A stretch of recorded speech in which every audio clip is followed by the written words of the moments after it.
ازيكم عاملين ايه؟ اهلا بيكم في فيديو جديد. ان شاء الله في الفيديو دوت هتكلم عن ان انت لما تيجي هنا امريكا ومعاك شهاده من مصر مثلا او معاك شهاده من اي دوله عربيه، هل انت لما تيجي هنا امريكا تقدر تستخدم الشهاده بتاعتك دي وتقدر تشتغل بيها ولا لا؟ وايه هي موضوع المعادله ديت؟ يعني هل انت لما تيجي هنا هل انت محتاج تعادل الشهاده بتاعتك اللي انت واخدها من بلدك؟ وبرضه عايز اشرح ايه هو موضوع المعادله دي، عشان في ناس كتيره جدا عندها مشكله كبيره جدا في حته المعادله. انا ذات نفسي لما جيت هنا كنت فاكر ان في حاجه اسمها ان انت تعادل الشهاده بتاعتك. فلو كده تعالى نبدا الفيديو ونتكلم عن كل حاجه بالتفصيل ان شاء الله. طيب اول حاجه عايز اتكلم عليها، انت لما تيجي هنا امريكا ومعاك شهاده من بلدك، هل ينفع تستخدم الشهاده ديت وان انت تشتغل هنا في امريكا؟ يعني هل الشهاده دي تؤهلك ان انت تشتغل هنا في امريكا؟ اه، ما فيش مشكله خالص جدا، يعني تقدر ان انت تستخدم الشهاده بتاعتك وتشتغل هنا في امريكا. بس الموضوع متوقف عن حاجه مهمه جدا، هي اكتريتها متوقفه عن الاكسبيرينس بتاعتك. يعني الاكسبيرينس في المجال بتاعك ده، هل انت عندك اكسبيرينس كافيه ان انت تقدر تشتغل في امريكا ولا لا؟ او انت عندك اكسبيرينس كافيه ان انت تقدر تشتغل في المجال ده في امريكا ولا لا؟ دي اهم نقطه. طيب هل انت لما بتيجي هنا امريكا وبتيجي تقدم على اي شغل، هل الشغل بيبص على الشهاده بتاعتك يديك ان انت مثلا جايب شهاده من مصر، يقول لك لا ده انت جايب شهاده من مصر مش ينفع ان انت تشتغل هنا؟ لا، هم ما لهمش دعوه برضه. الموضوع كله متوقف انت الاكسبيرينس بتاعك ايه، انت تقدر تساعد الشركه في ايه. يعني انا لو انا واحد صاحب، مش هقول ان انا صاحب شركه، بس لو انا واحد انا اللي بعين، يعني انا راجل شغال ومحتاج في التيم بتاعي واحد ان انا اشغله مثلا في مجال الداتا ساينس مثلا، انا مش هبص هو خريج من ايه على قد ما انا هبص الراجل اللي هيجي دوت هيقدر يفيدني ازاي، هيقدر يساعدني ازاي، هل هيتعبني ولا لا. انا كراجل مدير عايز واحد اللي يريحني، مش هتفرق معايا انت خريج شهاده ايه او انت معاك شهاده ايه، المهم اللي فارق معايا هل انت هتعرف تريحني ولا لا كمدير. وعشان كده قلت الموضوع كله بيبقى مبني عن الاكسبيرينس بتاعتك. يعني لو انت عندك اكسبيرينس كويسه في مجال كويس، تقدر ان انت تستخدم المجال بتاعك لو انت جيت هنا امريكا وتشتغل فيه، لان انت عندك اكسبيرينس كويسه في المجال بتاعك ايا كان الشهاده بتاعتك اللي انت واخدها دي منين، هل هي بقى من مصر من اي حته بره مصر، ملهاش علاقه، المهم ان انت تقدر ان انت تفيدني. بس الموضوع دوت مش في كل حاجه، يعني في حاجات معينه لازم ان انت تكون واخد شهاده من هنا من امريكا. ايه هي الشغلانات اللي زي كده؟ مثلا اي حاجه ليها علاقه بمجال الطب، سواء دكتور او ممرض او حتى مجال الصيدله او مثلا صيدلي، الحاجات دي لازم ان انت تبقى واخد شهادات من هنا من امريكا. او لو انت واخد شهادات من بره امريكا لازم بتيجي هنا. مفيش حاجه اسمها معادله، هو انت بتيجي هنا بتعمل الاختبار ده بيختبرك في الحاجات اللي انت درستها ايا كان بقى المجال بتاعك ايه، بس بالذات الحاجات دي ليها علاقه بالطب، والجزء بتاع الصيدله والطب في العموم. مثلا لو انت عايز تبقى دكتور او انت عايز تبقى ممرض هنا في امريكا او لو انت عايز تبقى صيدلي، دولت لازم ان انت تعمل زي امتحان عشان يقدروا يحددوا فيه اذا كان انت مؤهل ولا لا. وبعد ما بيعملوا الامتحان وبتنجح فيه بتنزل تدريب عشان تقدر تتدرب هنا في امريكا، تشوف زي بيقول لك ايه الهيلث كير سيستم، يعني النظام بتاع الصحه هنا عامل ازاي، لان هنا مختلف جدا عن الدول العربيه. فعشان تبقى مؤهل في المجال ده بالذات لازم ان انت بيختبروك هنا كتير في امريكا، ولازم بتنزل تريننج هنا في امريكا عشان تكون مؤهل ان انت تبقى دكتور هنا في امريكا. وحتى لو نفتكر، لو حد فاكر او عارف مثلا باسم يوسف، قال ان هو جه هنا امريكا وهو اصلا كان دكتور، يعني هو خريج طب من مصر وجه هنا امريكا اضطر يعمل معادله عشان يبقى دكتور قلب هنا في امريكا، وفعلا نجح في المعادله ديت واشتغل دكتور قلب هنا في امريكا، بس طبعا مش في فتره كتيره، وبعد كده اتجه للبرامج والكلام ده كله. بس هو لما جه هنا امريكا اضطر ان هو يعمل معادله عشان يشتغل دكتور هنا في امريكا. طيب ايه المجال التاني اللي عامل زي الطب اللي انت لازم تعادل فيه الشهاده بتاعتك او اللي انت لازم يختبروك عشان يتاكدوا ان انت مؤهل؟ مجال الدراسه. عشان تبقى مدرس هنا في امريكا، اللي هو الكوريكولم او المنهج بتاع الدراسه هنا في امريكا مختلف عن الدول الثانيه، فعشان تشتغل هنا لازم تنزل تدريب هنا في امريكا عشان تقدر تتعلم المنهج بتاعهم ازاي، السيستم بتاعهم عامل ازاي، الحاجات دي كلها لازم تتعلمها جوه امريكا. وعشان يتاكدوا ان انت مؤهل بيضطروا طبعا، اصلا طبعا محتاج انجلش ان انت تشتغل مدرس في مدارس امريكيه جوه، فلازم بيعملوا لك امتحان انجلش، والامتحان دوت بيبقى غالبا ان انت لازم يكون الانجلش بتاعك كويس جدا. ولو نجحت في الامتحان دوت والانجلش بتاعك كويس جدا بتبدا تنزل زي تريننج عشان يدوك زي لايسنس، زي تصريح ان انت تقدر تبقى مدرس هنا في امريكا وتقدر تدرس هنا في امريكا. الحاجه الثالثه او النظام الثالث، وطبعا ده ما لهوش خلاف خالص، وعلى ما اظن ده ما لهوش معادله، ده لازم تدرسه هنا في امريكا. يعني لو انت عايز تاخد مثلا زي بيقول لك بكالوريوس او تاخد 4 سنين كليه فيه، اللي هو القانون لو انت عايز تبقى محامي هنا في امريكا لازم تدرس محاماه هنا في امريكا، لازم، لان مش هينفع ان انت تدرس محاماه في مصر وتيجي هنا امريكا عايز تعادل الشهاده، لا ده اصل ده قانون، فاهم؟ فده قانون مختلف تماما عن القانون المختلف في مصر، فما فيش حاجه اسمها معادله، ده منهج مختلف جذريا عن المنهج اللي موجود هنا في امريكا. يعني يعني دول بيطبقوا قانون وهنا بيطبقوا قانون تاني خالص. فطبعا لازم تيجي هنا امريكا، لازم لو انت عايز تبقى محامي لازم تدخل كليه من اول وجديد خالص. يعني مش هينفع ان انت تعادل الشهاده بتاعتك لو انت خريج حقوق من مصر مثلا او من اي دوله عربيه وعايز تشتغل محامي هنا في امريكا. طيب وهم دولت الثلاث مجالات اللي محتاجين ان انت تعادل الشهاده بتاعتهم، او إن مش تعادل الشهاده، هو صراحه ما فيش حاجه اسمها معادله شهاده عشان ما اكذبش عليك. هم دولت اللي انت محتاج ان انت تيجي تاخد فيهم زي اختبار وتنزل تدريب عشان تقدر تشتغل هنا في امريكا وتبقى مؤهل هنا في امريكا. انما اي حاجه تانية في مجال مثلا الاي تي، محاسبه، اي مجالات تانية بعيد عن الثلاث مجالات دولت، بنسبه كبيره جدا انت مش محتاج اي حاجه ليها علاقه بان انت تعادل الشهاده بتاعتك او ان انت تعمل اختبار او اي حاجه من الكلام دوت. طيب هو في حاجه اسمها معادله؟ يعني انا اول لما جيت هنا امريكا سمعت زي بقيه الناس ما بتسمع ان انت عشان تشتغل هنا في امريكا لازم تعمل حاجه اسمها معادله. ايه هي المعادله ديت؟ كانوا يقعدوا يقولوا لك ان انت تعادل الشهاده بتاعتك. فالناس كلها فاكره ان انت لما تيجي هنا امريكا، وانا برضو كنت فاكر من ضمن الناس ديت، وحتى كلمت كليات كتيره جدا بعت لهم ايميلات ان انا عايز اعادل الشهاده بتاعتي، ان انا اروح اديهم الشهاده بتاعتي واقول لهم الشهاده بتاعتي جايه من مصر، هم يا اما يختبروني يا اما ما اعرفش بيعملوا ايه. دي على حسب الروايات اللي الواحد كان بيسمعها، ويروحوا معدلين لك الشهاده بتاعتك بدل ما هي من مصر، ما اعرفش مش عارف يروحوا كاتبين عليها ان هي من امريكا، وتبقى انت كده خريج كليه هنا من امريكا. ده طبعا الكلام ده كله خطا تماما، مفيش الكلام ده، الكلام ده ما بيحصلش هنا، مفيش حاجه من الكلام ده خالص بتحصل من الكلام ده هنا. طيب ايه الدليل على كده؟ انا اول لما جيت هنا امريكا، انا معايا بكالوريوس تجاره من جامعه القاهره. اول لما جيت هنا امريكا بقيت عمال ببعت ايميلات للجامعات ان انا عايز اعادل الشهاده بتاعتي. فقالوا لي خلاص ماشي تمام، لو انت عايز تعادل الشهاده بتاعتك هتيجي هنا.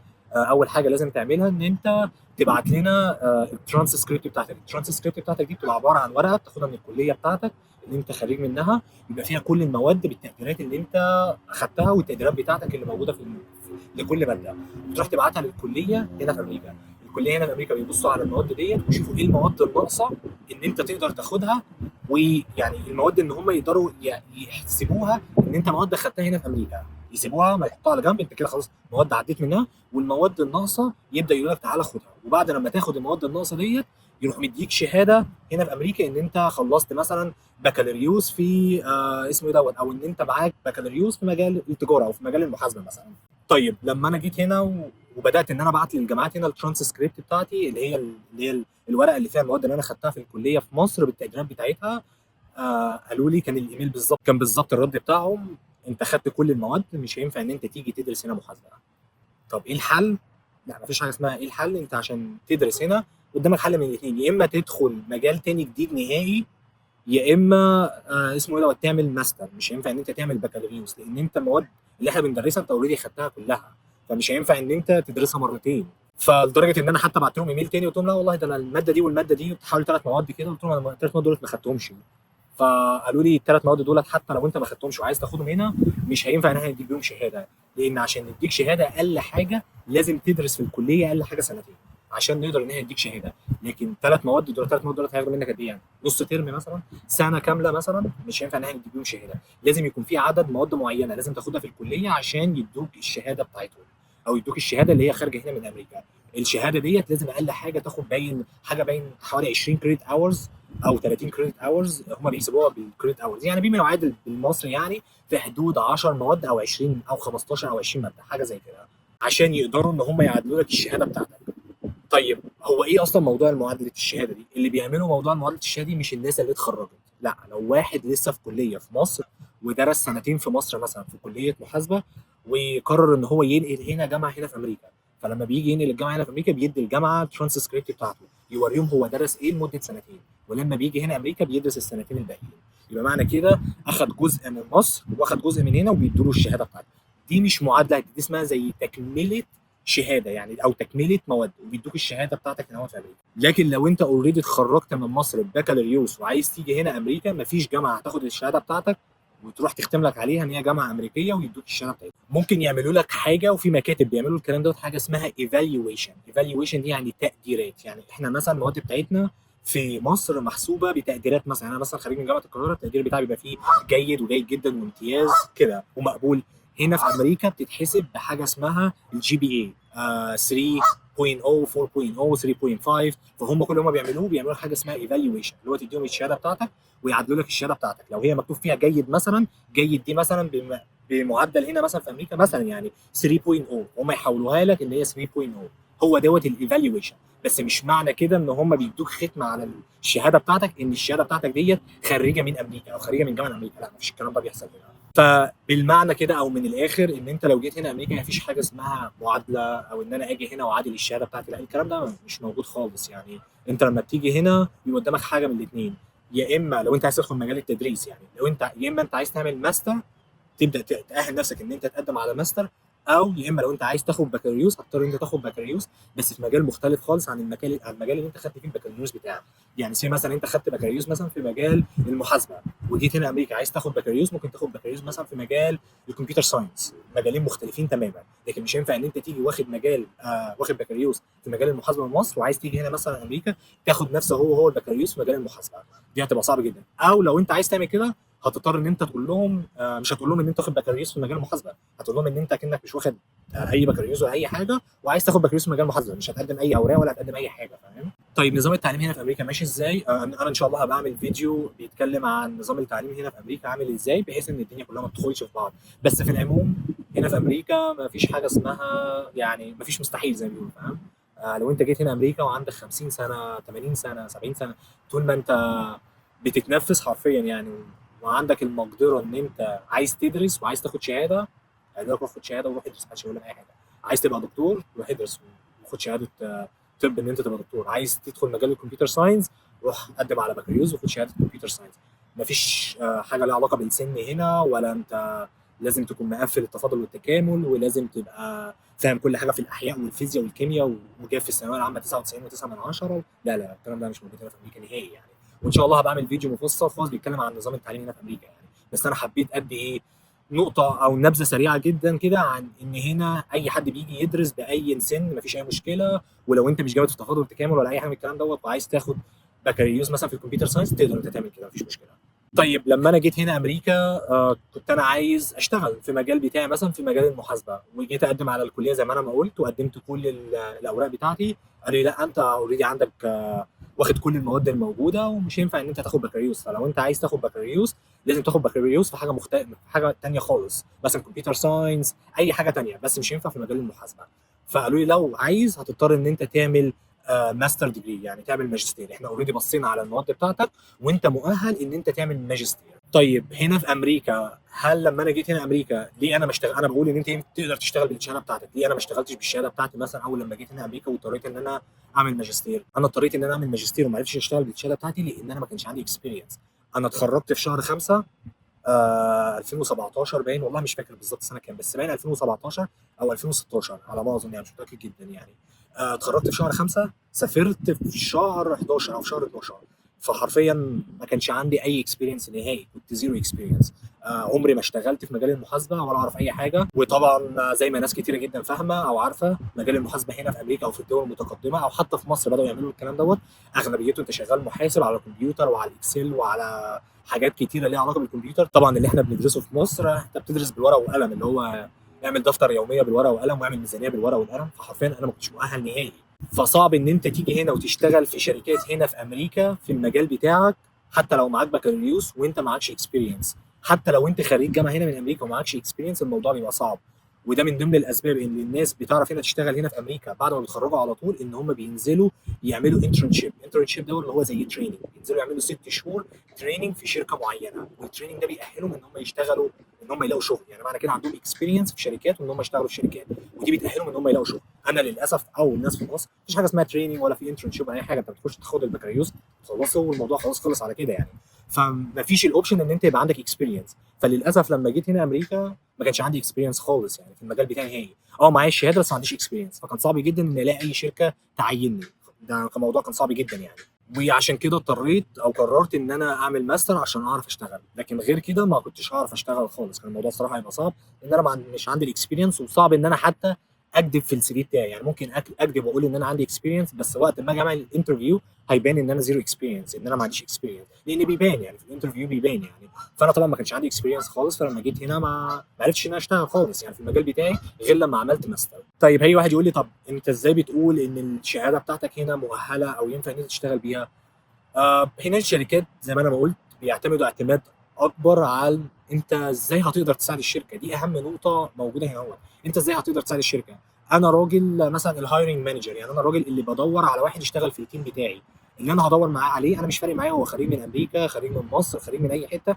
المهم الراجل ده هيعرف يساعدني انا ازاي، يعني ازاي هيعرف يجي يشتغل ويساعدني ان احنا نحقق الشغل بتاعنا من غير اي مشاكل. وازاي هو فاهم، لو هو فاهم ويقدر يساعدني اكيد هعينه، وانا مش فارق معايا هو خريج جامعه ايه. المهم ان هو هيقدر يساعدني، المهم ان هو عنده الاكسبيرينس وفاهم السكيلز المطلوبه. دي اهم حاجه موجوده، او اهم حاجه مطلوبه هنا في الشغل يعني. طيب هل انت عشان تشتغل مثلا، والله العظيم كنت بسمع الكلام ده كتير جدا، ان انت لما تيجي هنا امريكا، حتى لو انت جامد جدا في المجال بتاعك ومعاك شهاده ومعاك اكسبيرينس، او لما تيجي هنا امريكا، او لما تيجي هنا امريكا هتشتغل في بنزينه وهتروح هتمسح بلاط ومش عارف ايه، وتشتغل في سوبر ماركت، وممكن تشتغل في الكلام ده كبدايات اول لما تيجي هنا امريكا عشان بس تقف على رجلك. بس فعلا لو انت عندك الاكسبيرينس الكويسه جدا في المجال بتاعك، سهل جدا والله العظيم ان انت تشتغل في شركه في المجال بتاعك، بدل ان انت عندك اكسبيرينس ومعاك الشهاده. حتى لو الاكسبيرينس بتاعتك والشهاده بتاعتك مش من هنا من امريكا، مفيش مشكله برضه. المهم ان انت تكون مؤهل ان انت تشتغل، او ان انت تأدي في الشغلانه اللي انت هتروح تقدم عليها. دي اهم نقطه والله. طيب هل الكلام دوت يعني عامه في اي شركه؟ لا، ما انت بص ولا حاجه، انت جاي راجل مثلا هتبتدي من الصفر. مش هينفع ان انت جاي ما عندكش اكسبيرينس في امريكا، وما عندكش مثلا خبره هنا في امريكا، ومعكش شهاده من هنا في امريكا، هتروح تقدم مثلا في شركه زي فيسبوك مثلا، او شركه زي جوجل، فاهم؟ دي هتبقى صعبه ليه؟ لان الكومبيتيشن عاليه، المنافسه عاليه جدا. الناس اللي بيقدموا ممكن تلاقي واحد خريج من هارفارد، فاهم؟ يعني واحد معاه شهاده جباره، اكسبيرينس جبار، اكيد هيحطوا اولويات عنك، ما فيهاش كلام.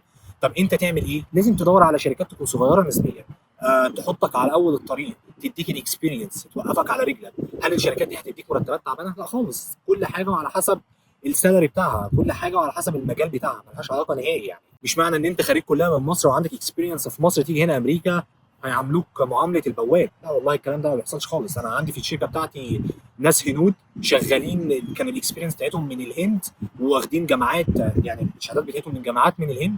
والله جم هنا امريكا في الشركه اللي انا حتى شغال فيها، ماسكين مناصب عاليه جدا يعني، فايس بريزيدنت وسينيور فايس بريزيدنت واكزيكتيف، وكلهم من الهند يعني. آه اللي بيثبت قوتك او قوه ان انت تقدر تأدي ولا لا، هي الاكسبيرينس بتاعتك والشهاده بتاعتك اللي معاك. مش لازم ان انت تكون الاكسبيرينس موجود هنا في امريكا، بس انت لو معاك اكسبيرينس جامده تقدر تشتغل هنا في امريكا من غير مشكله يعني. طيب واخر حاجه هتكلم عليها، وهي هل انت عشان تيجي تشتغل هنا في امريكا، لو انت معاك اكسبيرينس كويسه ومعاك شهاده مثلا من بره امريكا، لازم الانجليش بتاعك يكون جبار فتاك؟ والله مش لازم، والله العظيم يا جدعان موضوع الانجليش ده مش لازم. بنسبه مليار في الميه مش زي الافوره اللي بيأفوروها في مصر، بنسبه مليار في الميه. مش زي الافوره اللي موجوده في مصر خالص. انت هنا لما تيجي الانترفيو هيبقى بالانجلش، بس بنسبه كبيره هيسالوك انجلش عن الحاجات اللي ليها علاقه بمجالك. يعني اللي هو الانجلش اللي هو بيقولوا ايه، التكنيكال. يعني انت راجل مثلا شغال في مجال البرمجه، لازم تبقى تعرف تتكلم انجليزي في المجال بتاعك. انت راجل مثلا شغال في مجال المحاسبه، لازم تكون بتعرف تتكلم انجليزي في مجال المحاسبه، يعني فاهم يعني ايه دفتر يوميه، يعني ايه فاهم يعني ايه ميزانيه. كل الحاجات دي بالانجلش، وتقدر ان انت تتكلم عنهم بالانجلش. دي اهم الحاجات المطلوبه. لكن مش لازم يكون الانجليش بتاعك جبار، يعني ان انت بتتكلم انجليش جامد جدا وفظيع والاكسنت بتاعتك ما لهاش حل، ولازم تكون اكسنت امريكان. لا الكلام ده مش شرط خالص والله. لان هم مثلا بيعينوا واحد مثلا محاسب، طيب انا كواحد بعين محاسب، انا مش عايز ان هو يكون بيعرف يتكلم عن السياسه بالانجليش والانجليش بتاعه ما فيهوش اخطاء والاكسنت بتاعته امريكان. انا ماليش دعوه بالكلام دوت يعني. انا عايز ان الانجليش بتاعه يكون كويس بحيث ان انا اقدر افهمه، وفي نفس الوقت يكون الانجليش بتاعه كويس في المجال بتاعه اللي هو مجال المحاسبه. لكن انا مش عايز الانجليش بتاعه يكون كويس في السياسه وفي الاقتصاد وفي الطب ليه يعني؟ انا مش محتاج كل الكلام دوت يعني. فانا عارف ان المواضيع ديت بيعملوها في مصر عشان خاطر يقللوا الاعداد.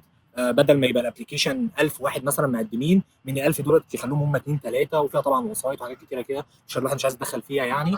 بس انا هنا، هل الكلام ده موجود هنا؟ لا. انت هنا بتخش تعمل انترفيو، ما حدش بيركز على الاكسنت بتاعتك، ما حدش بيركز على اي حاجه. كل اللي هم بيركزوا فيه هل انت مؤهل ان انت تشتغل في الشركه في القسم دوت او في البوزيشن دوت ولا لا. بس هي دي الحاجه الوحيده اللي هم بيركزوا عليها.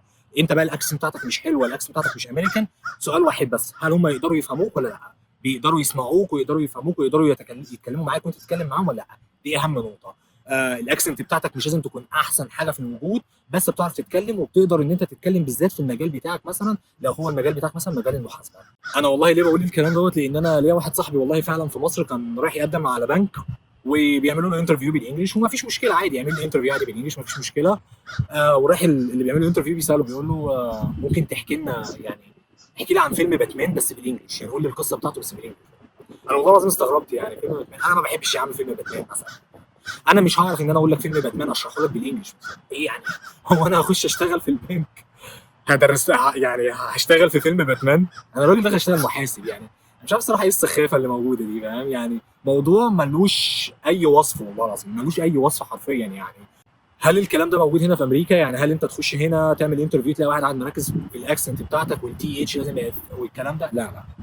بص، طول ما هم فاهمينك وانت فاهمهم وتقدر انت تتكلم معاهم، خلاص الموضوع كده زي ما بقول لك ايه، خلصان يعني ما فيهوش اي مشكله. كويس ان انت تطور من نفسك لو انت عندك عيوب، بس مش لدرجه ان انا اوقف شغلي وما اقدرش اشتغل في مجالي عشان مش عارف اتكلم او مش عارف اشرح ايه اللي بيحصل في فيلم باتمان بالانجلش يعني. ده موضوع انا يعني غريب بطريقه فظيعه يعني. الموضوع دوت مش موجود هنا نهائي. هنا بيركزوا انت ازاي هتقدر تساعد الشركه، انت ازاي هتقدر تساعد التيم في المجال بتاعك.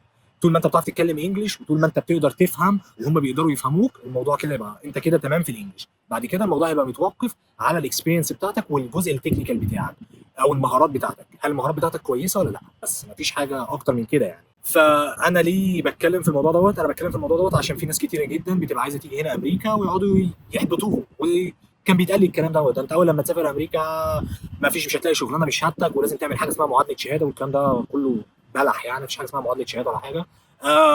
وعشان تيجي تشتغل هنا في شهادتك صعب، ولما تيجي امريكا تروح تشتغل في بنزينه وتروح تشتغل في سوبر ماركت والكلام ده. فعلا انا اول لما جيت انا اشتغلت في السوبر ماركت بس عشان اعرف احط رجلي في البلد، اقدر افهم البلد واقدر ان انا امسك فلوس، وبعد كده اقدر ادور في المجال بتاعي مثلا في مجال المحاسبه او في المجال اللي انا عايز اشتغل فيه يعني.